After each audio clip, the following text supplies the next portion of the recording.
He tries to keep busy. Yeah. That's all you can do. It's a 3-year-old girl and it's driving me nuts. No. You gotta raise them. You never really raised them. No, not really, not really. Anyway, thank you. My Thank you. oldest is 25 and my youngest is, I think we're in.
Treasurer Cardinal. Here. Clerk Sanders here. Trustee Jackson. Here. Trustee Reese, absent. Trustee Taylor, absent. Trustee King. Here. Supervisor McCray. Here, quorum's present. The readings in for the special meetings, we're going to talk about House Bill, there's like 7 of them, and about having a resolution opposing this. So I'm going to turn the meeting over to to our council, Tony Chubb, to talk about it. Good evening, everyone. Thanks for taking a look at this with pretty short notice. These bills collectively, it's unclear where they're coming from. You know, as referenced, I think they have a wide range of sponsors and from a large geographic area as well. And so when we look at the potential for them to move quickly, I think we need to take action quickly, which is why I drafted this resolution to oppose the bills. The bills are 5529, 5530, 5531, 5532, and 5581, 82, 83, 84, and 85. And they've introduced the first group in February 18th, the second group February 24th. And so what these bills collectively do is greatly change the authority that the township and any other municipality have in determining the scope and limitations of their zoning under the Zoning Enabling Act. And so they all create new limitations on the Zoning Enabling Act or limit current limitations. And I think it's easiest to go through actually starting with the group that begin at 5581. Again, I referenced there are so many sponsors of them that there's really no rhyme or reason. Coons, Regans, Grant, McDonald, Marcius, Wooden, Hoskins, Glanville, Morgan, Arbit, Wilson, Neely, Edwards, O'Neill, Long John, Zhang, Cerniglu, Tate, Meerman, Andrews, Carter, Aragona, McMinney, Scott, Hoadley, and Ward. And so I recognize some of them coming from, like Noah Arbit represents Kego Harbor and represents West Bloomfield. Marcius is up in he's in Genesee County area. Neely represents primarily the city of Flint. I believe Carter represents portions of Pontiac, and Cerniglu is in East Lansing. So just a few that I know are coming from a very diverse area. I don't know if you recognize any of the others, Adam. But regardless, so they introduced this group of bills, and they were referred to Government Operations Committee. And so, again, the main impact is under the Zoning Enabling Act, based upon the unique circumstances, characteristics, geography of your community, we have a wide authority on imposing limitations on development. And this seeks to make them uniform across all communities in the state, but more importantly, make them severely, that ability to restrict severely, especially restrict density, is severely limited. And so when I go through the list, you'll see, wow, these make lots smaller and would clearly increase density of development if that was the interest of the developer. And the point of this is that it limits our ability to make those impositions against developers. And so it would certainly allow that sort of dense development by right, which we typically, the more dense you get, the higher level of approval and authorities and permitting we typically would require.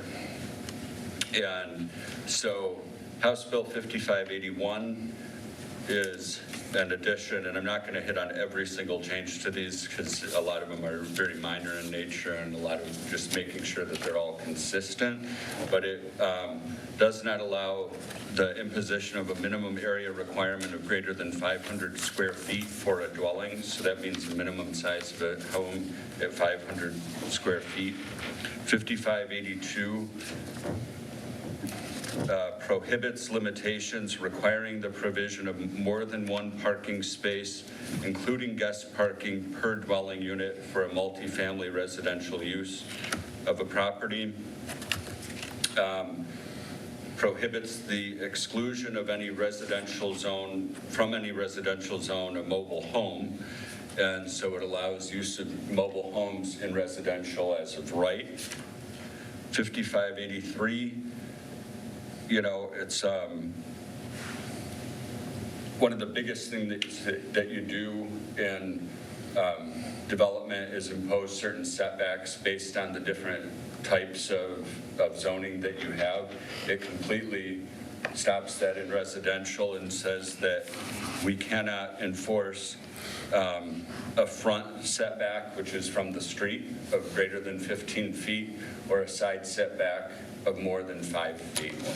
And that one, when we talk just about density in general, that one I think is a lot more important when we look at it from a firefighting perspective. I think we have apparatuses and training that have all been put together, understanding at least enough space of, you know, a 10-foot setback such that a fire truck can get in between buildings if necessary, and as well as our firefighters with all of their necessary equipment and that sort of thing. And so, you know, again, you're seeing these issues of, like, that clearly is a public health and safety issue to me.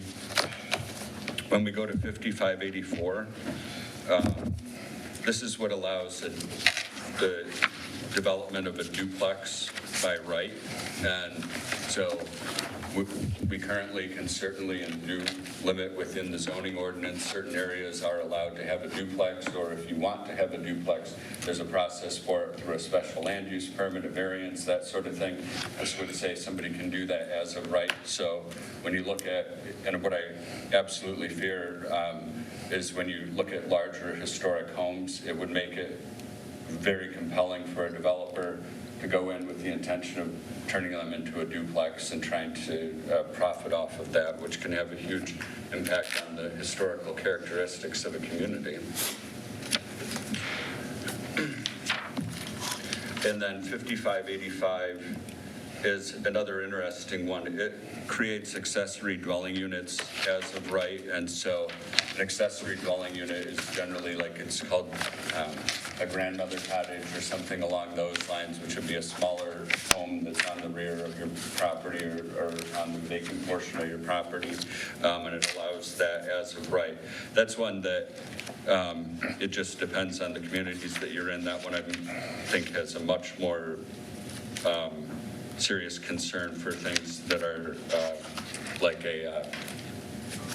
on a college campus, for example, where you would see almost every homeowner, or a lot of homeowners, depending on their location, having an interest for development of that for a rental or a short-term rental. But regardless, it could certainly be used for the same purpose of making people being interested in additional income and having the effect of,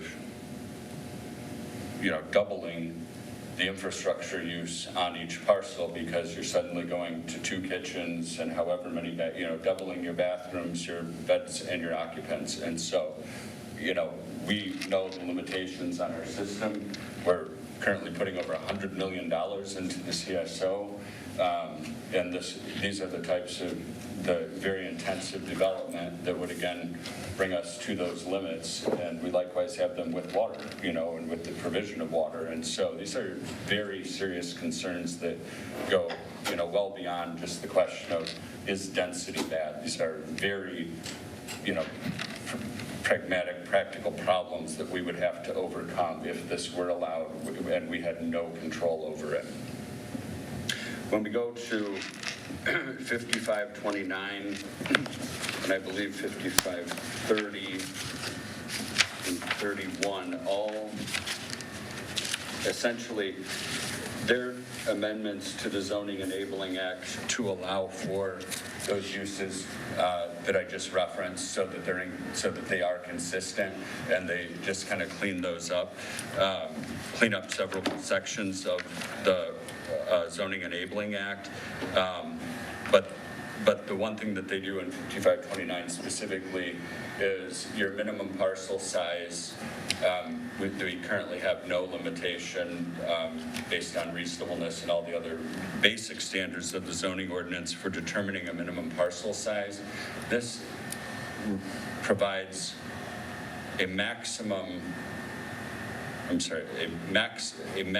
parcel size in your zoning ordinance minimum parcels, maximum parcel size of 1,500 square feet. And so you cannot provide for a minimum of greater than 1,500 square feet, where in a lot of communities, you're easily looking at 10 times that or more.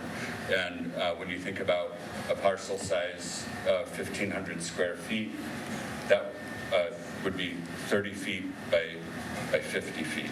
That would be the lot size, and that's phenomenally small, which is why you see it combined with 5-foot setbacks, so that you could, and a 15-foot setback on the front, so that you could create an envelope for a home on such a small parcel. And Pat and I were talking, and Pat was recalling some of the older, smaller lots we think is maybe a 40-foot, and we don't do rebuilding on those currently. This would reduce that by 25%, so that's really a big change. And then the final portion, I think, is that I wanted to mention was I think it's in 5531.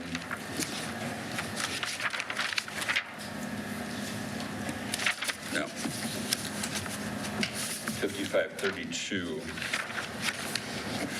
And that's frustrating to me as well, because there is a petition portion of the Zoning Enabling Act where if there is a use requested of a property, then notification has to be provided to all of those within 300 feet of the property.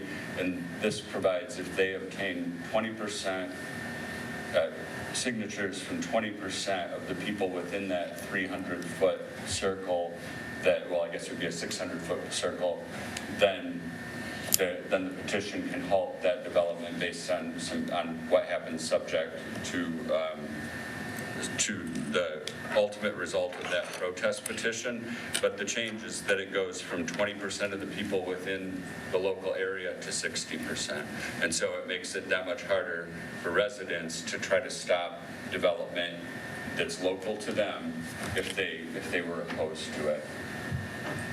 And so then when we go to the resolution, what I tried to do is just incorporate all of the things that we've just been talking about and the concerns that they bring up, that at a general level,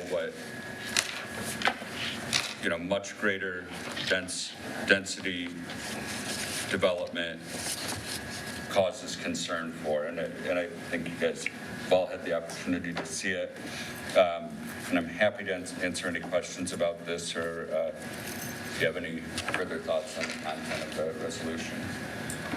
Well, Tony, I guess I want to start out that during conversation that on these lots with the sides, they can put a trailer on there and hook up, so we could have like mini trailer parks all over in the township, because they're allowed. They don't have to be in a trailer park now. They can be on a piece of property that meets the amount.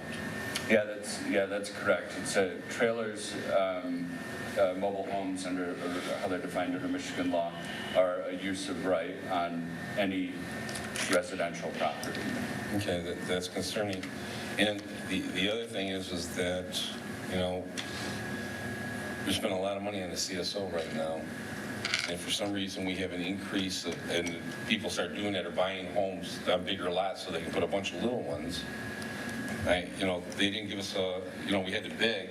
Some of our legislators got us some money, but the rest were put on the rest of taxpayers. And if we do that, then I don't know, does that mean we have to build another one, or we have to build an addition to it? And they really say these things and they don't come back with any monies to support the infrastructure here in the township, period. Yeah, It's a we struggle. had a lot of support with the current infrastructure that we need. So. Right, so, anyway, that's all I have. Other questions from the To the board? chair. Treasurer Kavanaugh. Anthony, can you tell me if it's come out of committee? I don't Yes. believe it has. It hasn't? Okay. Adam, have you heard any update? Yeah, I don't believe that it has. Okay. I definitely understand how we shouldn't lose control locally. I think it begs the question, though, as far as affordability. And yes, there is a huge stigma with mobile homes. I have seen mobile homes that look like houses, but you have to make sure you put the money into to make them look aesthetically appealing. I know that you mentioned in the resolution as far as because of the reduced setbacks, right, the health and safety risk by limiting firefighters' access to homes. I've lived in Hamtramck, and there's no driveways at all. They seem to, the firefighters there seem to be able to manage. Of course, there are the alleys, but also the fact that Redford has contemplated having brownstones in the Cambridge property. I mean, those are all things that are together, and you have to go all the way around should you have to fight fires or what have you. So I just think it begs the question as to affordability, as to what we can do. I'm not saying that we should put small houses everywhere or mobile homes. I'm saying, is it the possibility to have a mother-in-law's small home because we can't afford to put her in assisted living or care? So again, we have to adapt to the fact that there's a lot of people that right now can't afford a home. And if you do, you have to have 2 or 3 family members there. So there's a lot of things that I think this opens up to, not so much for Lansing to have control and say. I absolutely agree. And that's what that's what I was going to get back to. I completely agree, and I think everyone acknowledges, like the affordable housing is a real problem across the state.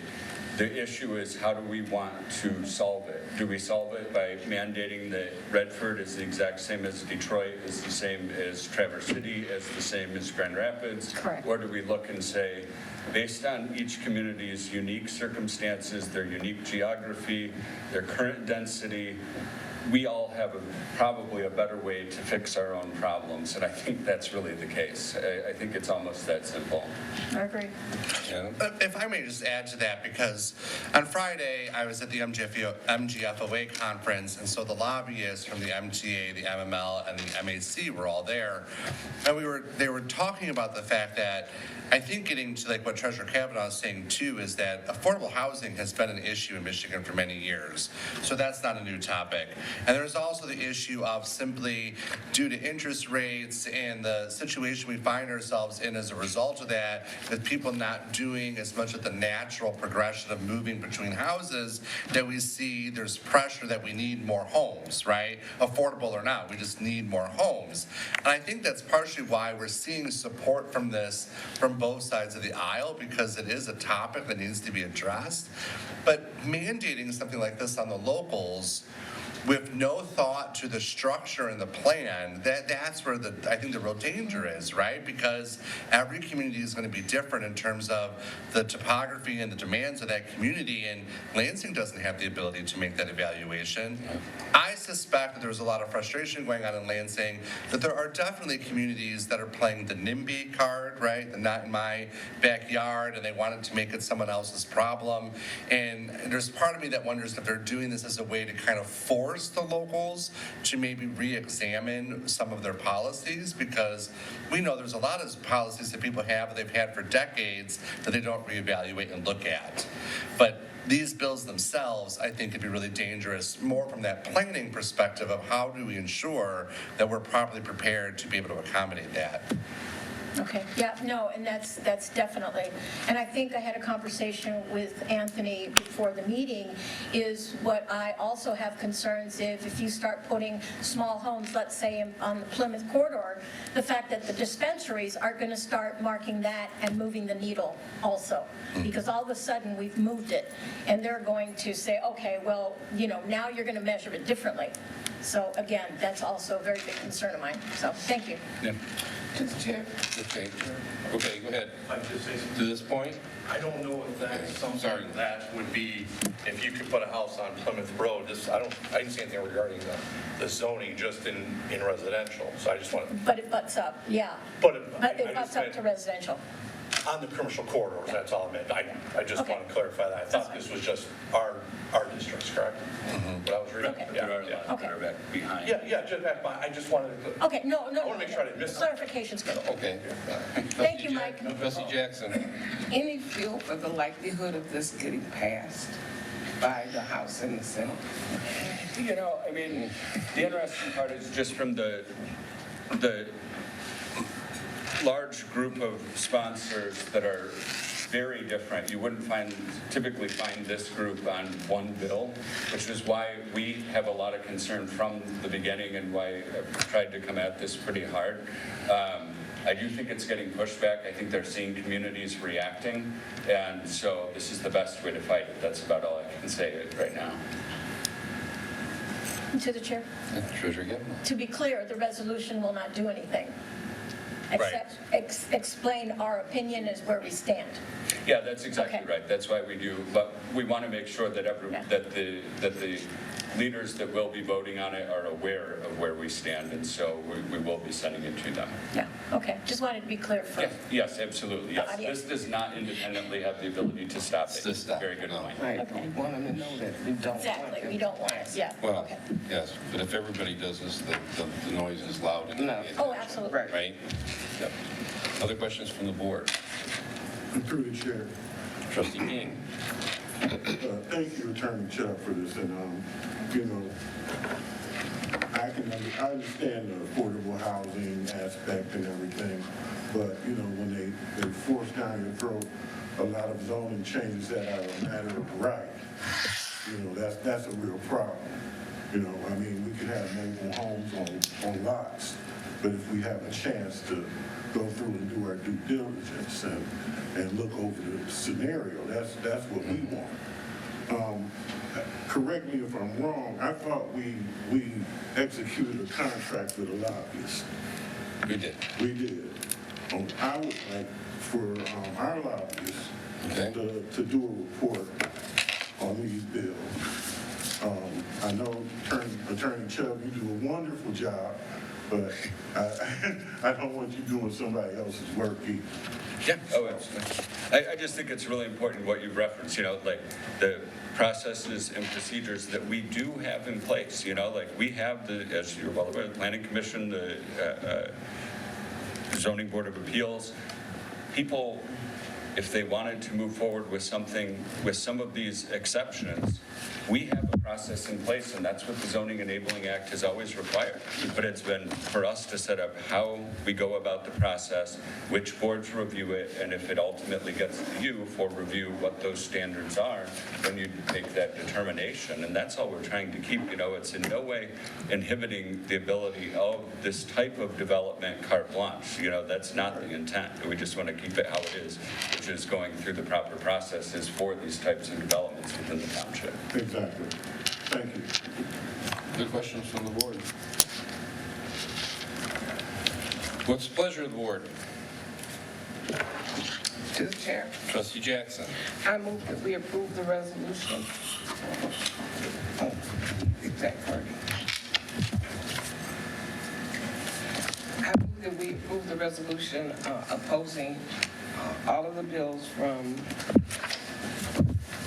531, 532, 533, and 83, 84, and 85. There's 29, 30. 29, 30. Oh, 29, I'm sorry, That's right. 29, 30, and 31, and 532, and then 55, 81, 82, 83, 84, and 85. Support. Who moved and support? Any other discussion? Hearing none, the motion is to approve the resolution opposing House Bills 5529, 30, 31, 32, and House Bills 5581, 82, 83, 84, 85. Any other questions? Roll call vote. Trustee Jackson? Yes. Trustee Reese, absent. Clerk Sanders, yes. Treasurer Kavanaugh? Yes, Trustee King? Yes. Trustee Taylor, absent. Supervisor McCray? Yes, motion carries. Is there no other business on the agenda for this meeting? This meeting is now adjourned.